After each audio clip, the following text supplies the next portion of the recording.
The good diver always lives. Following this mnemonic device just might save your life. Today on Flippers and Goggles, we'll talk about how to survive in an underwater cave. More than 300 divers, including open water scuba instructors, have died in underwater caves.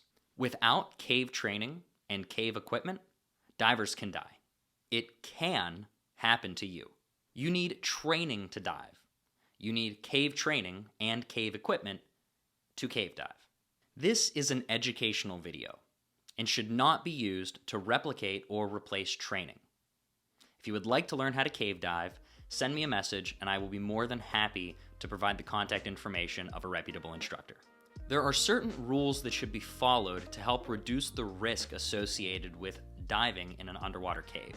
The mnemonic device, "The good diver always lives," is a great starting point to begin to understand the complexities that you'll need to familiarize yourself with if you want to someday become a cave diver.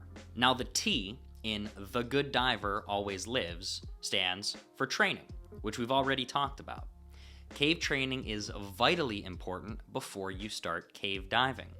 There are things that you'll learn in cave training that are very different from open water. This includes special finning techniques, buoyancy control, and the use of specialized equipment. Instructors are also able to teach you all of the little tips, tricks, and nuances to cave diving that they've learned over the many years spent both teaching as well as participating in the sport themselves. The best thing about training is that you have an opportunity to mess up in a relatively controlled environment. This means that you are able to fail and practice skills that someday might save your life. Now, the second word in that mnemonic device is good, and that G stands for guideline. It's an expectation of cave divers that we always maintain a continuous line to the surface, or at least to open water. Now, we'll carry things with us called spools and reels that allow us to tie that line off and then pay it out as we enter the cave. When we exit, this line effectively acts as a breadcrumb trail that allows us to find our way out and prevent getting lost. But what happens if I lose the line? How long do I look for it? The rest of your life? Now, many caves that are dove regularly have things called permanent lines. Generally, there's a main line that you'll tie into and then you can follow for a duration within the main passage of a cave. There can be side tunnels that also have permanent lines. So it is your obligation as a diver to tie one end of your line to the main line and one end to the other line, effectively creating that continuous guideline, which you will remove when you exit. The good diver, where D stands for depth. Now, there are 2 points here. The first is that we are not exceeding the depth that we're trained to, and we're also not exceeding our comfort level. The nitrogen in the gas that we breathe becomes narcotic as we go deeper. It's been compared to being drunk, where the deeper you go, the drunker you feel. Now, of course, we don't make great decisions when we're drunk, and that can impact our safety when we're diving in an underwater cave. The second point here is that we want to ensure that the gas we're breathing is appropriate for the depth that we're diving. Gases can have too little oxygen to sustain life, or too much oxygen, which can cause central nervous system issues.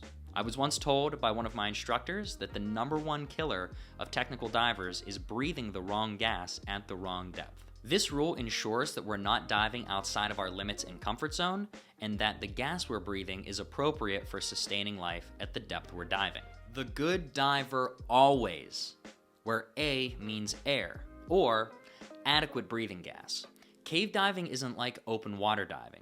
In the event of an emergency, you can't make a direct ascent to the surface. You have to swim out of the cave the same distance that you swam into the cave, unless there's a known entrance somewhere that you can exit.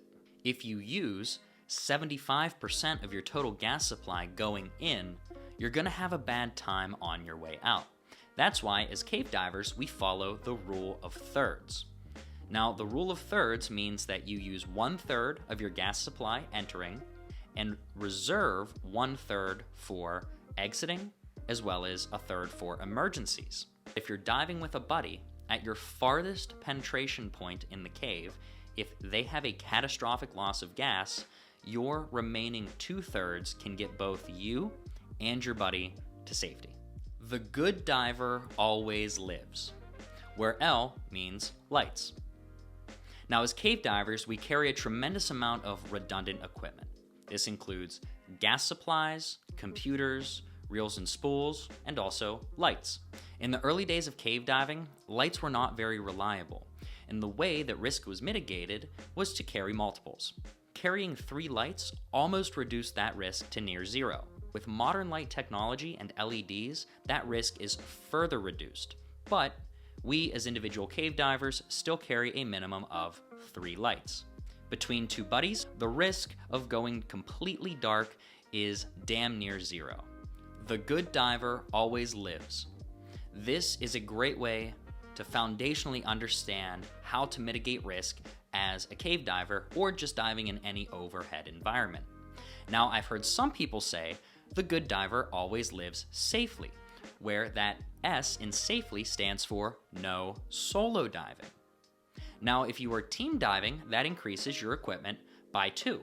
It also increases the most important piece of equipment that you have, your brain, by 2 as well, meaning that this further reduces the risk with certain types of diving and in certain types of environments. However, it is your choice whether or not you want to solo dive or not. You've been listening to Vince with Flippers and Goggles. I hope you enjoyed the video. Please remember that this is not a replacement for cave training. Please, if you want to be a cave diver, send me a private message. I will be more than happy to point you in the right direction. Please remember to like, share, subscribe, comment. Also send me your firstborn child FedEx Overnight Air. I truly appreciate it. Thank you.